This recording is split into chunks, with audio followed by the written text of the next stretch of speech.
Police state. 再见 privacy. China's found another way to get even more user data.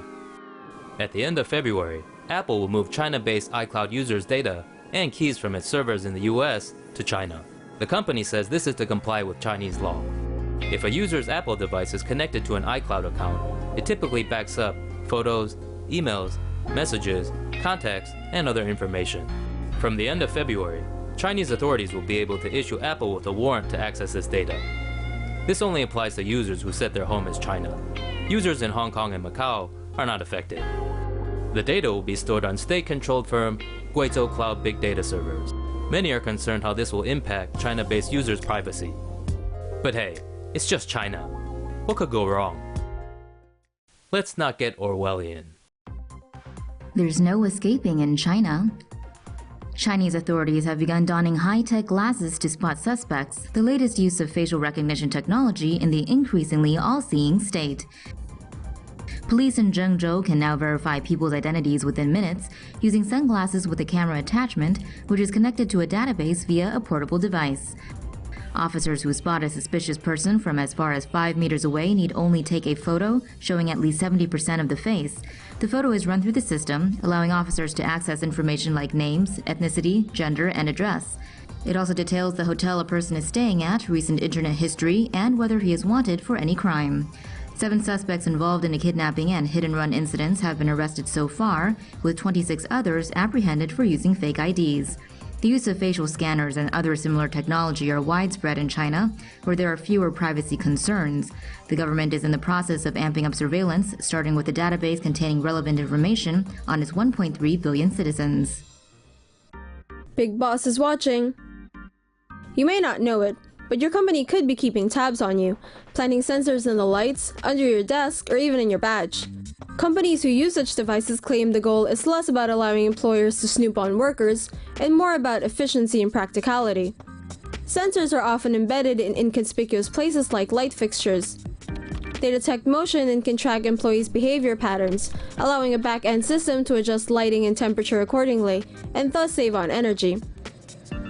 US employers are legally allowed to monitor the workplace, so long as they exclude the bathroom.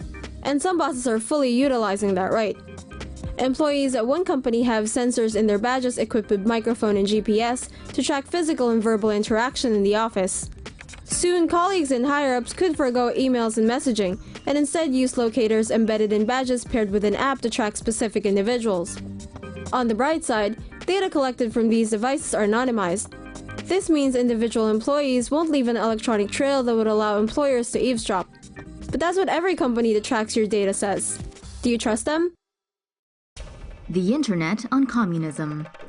Vietnam now has thought cops, thousands of them. Vietnam has tasked 10,000 members of a new military internet unit with countering wrong views online. Reportedly, these so-called cyber troops are directed to combat wrongful information and anti-state propaganda. Data from internet watchdog Freedom House lists Vietnam as one of the world's worst places for internet freedom. According to Human Rights Watch, the country jailed 19 bloggers and activists in 2016. Internet penetration is high in Vietnam. Around half of its 90 million strong population are connected, and it is said to be one of the top 10 countries for Facebook users by numbers. But can these 10,000 thought cops police data from 40 million something internet users? Only time will tell. Privacy?